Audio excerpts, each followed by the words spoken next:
Hey, Ah, reviews. back up in here, yo. Terminator Dark Fate. I'll be back. I did not go take a, no. I didn't go watch this one. Our other co-host here, Ian, did. So this is going to be one of those Q&A moments where I ask Ian questions that people out there would want to know about the film before they go see it. And then we'll find out if it was any good. It might be. So right off the bat, Ian, does everybody die? No, I'm just kidding. That's for spoilers. Don't answer that. Technically, Don't answer that. Don't answer that. Okay. But I want to say No. Okay. So, is it true that the other Terminator movies don't matter? Yeah, they kind of. Cameron went back and said, "Okay, I made the first two, so we're gonna kind of wipe the slate clean from the first, the ones after the first two, and just kind of go with this model." Like this is technically almost this would be the third one. So he's basically saying, "Welcome to the day after Judgment Day," kind of. It does, yes, because the movie pretty much starts almost right after Judgment Day. Okay. So it kind of starts right after two. So that's why I say it wipes the slate clean from all the ones that were made after this, because it basically goes, we're only going to talk about Judgment Day and the first Terminator movie, and that's it. All right. Fair enough. And then clearly there's a reoccurring theme in this one, even from the trailer, about choosing your fate. Is that echoed throughout the film without giving too many spoilers? It's kind of like the idea of just in terms of updating, like, do what they do actually affect the future? And can they actually change the future from actually what happening or what's going to happen and what kind of effect? And they actually do answer whether or not their actions change the future. Interesting. Okay. And does Arnold make a triumphant return to the big screen in this role? I mean, in your opinion? I wouldn't say triumphant. It was. I mean, he does a good job. He does a good job as the Terminator. He's done it a bunch of times. That's his role. As one of his roles. Yeah. I wouldn't say it was the best time he's been Terminator. Okay. I mean, fair enough. 1 and 2 are clearly way better him being Terminator than this one right here. Okay. Fair enough. But it still does. He does a good job playing off of the fact that how his Terminator is, and then most people have a question of like, well, how is he currently here? But that gets answered in spoilers. Spoilers, yes. Okay, so overall, what do you give this one from a 1 to 5? It's 3. A 3. I mean, it's average. Is it a 3 if you've never seen the other two?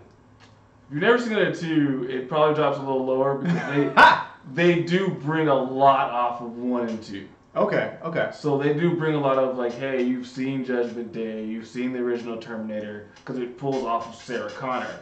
So fair warning to say that maybe refresh a little bit. I'd say if you ever go back and rewatch 1 and 2, just to understand that, hey, all right, why is Sarah Connor doing what she's doing? Why does she understand what's going on? What's the motivation? What's this little small scene at the beginning of the movie? Okay. What significance does that mean? Gotcha. Okay. Because they bring up somebody else's name in the movie. If you don't understand who that is, then you kind of go like, well, they keep bringing John Connor up.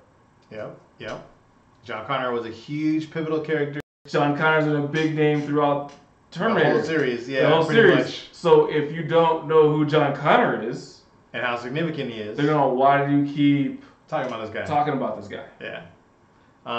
Okay, that makes sense. Fair enough. All right.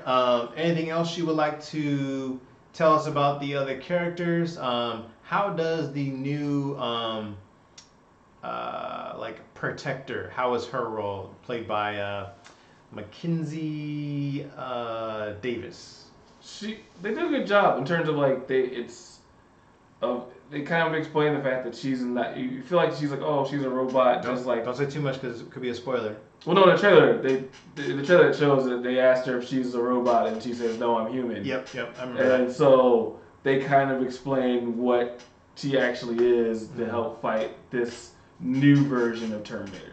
And then Danny Ramos, or Ramos, is like the new John Connor, technically, of like this movie, kind of, sort of. So like, it's like, how does she? I don't tell us what her role is in the film because we'll say that for spoilers. But like her role as far as like being that person that has to be protected. Yeah. Like, does she contribute more? Does she stay like that? She Like kind of contributes. The helpless protected person. Because it's almost like why you can see it from the trailers too that Connor basically comes to help her because she says in the trailer, "I was her." Yeah. You know, there was a Terminator that came after me. I understand that, like, hey, I understand that also my world got turned upside down. I want to help her because I understand that whole situation that she's been in. I gotcha. Okay, cool. But I feel like she kind of is a step ahead of where Sarah Connor was starting off because she was just, waitress and all of a sudden, no clue. And I feel like she has a little bit more, not necessarily skill sets, but just, I guess, understanding and awareness of cope it faster than Sarah Connor did. Okay, makes sense. More technology as opposed to way back when it started, right? Back out in the 80s. Yeah. So that makes sense. Okay, cool. So overall, a 3. Yes. Something you have to watch in a theater? I don't think you have to watch it. I mean, if you're a Terminator fan, of course, if you're a Terminator and you want to see this series go, you're going to go sit there and go watch it because it's a Terminator movie. Okay. Fan of Arnold or whatever it is. I mean, or an action movie. I mean, there is a lot of action scenes in this movie. So if you're a fan of action and you want to find an action movie that's going on right now and, you're disappointed by Gemini Man, you need to get an action fix. All right. Excellent. So go watch this instead of Gemini Man. Thank you very much, Ian. Thank you everyone out there for watching. That pretty much summarizes and finishes up this review of Terminator Dark Fate. Thank you for all the likes, subscribes, and don't forget to share it out with everybody. Share it to everybody. Comment down below. ARV merchandise coming soon. Like it. And we'll see y'all on the next one. Subscribe. Peace.